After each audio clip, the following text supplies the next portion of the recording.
पावसाळ्याचे आगमन अवघ्या काही दिवसांवर येऊन ठेपले असतानाही मोहिली गाव ते गाळेगाव या मुख्य रस्त्यांची दुरुस्ती अद्याप झालेली नसल्याने नागरिकांमध्ये तीव्र नाराजी व्यक्त होत आहे।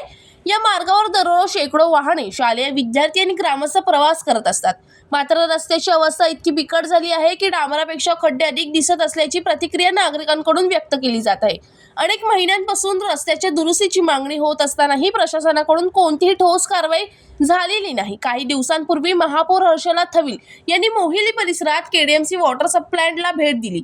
मात्र त्याच परिसरातील या रस्त्याची दयनीय अवस्था त्यांना निदर्शनास आली नाही का, असा सवाल नागरिक उपस्थित करत आहे। पावसाळा सुरू झाल्यानंतर या खड्ड्यांमध्ये पाणी साचून अपघाताचा धोका आणखीन वाढणार असल्याची भीती व्यक्त केली जात आहे। प्रशासनाने तातडीने रस्त्याची दुरुस्ती करून नागरिकांना दिलासा द्यावा अशी जोरदार मागणी ग्रामस्थांकडून करण्यात येत आहे।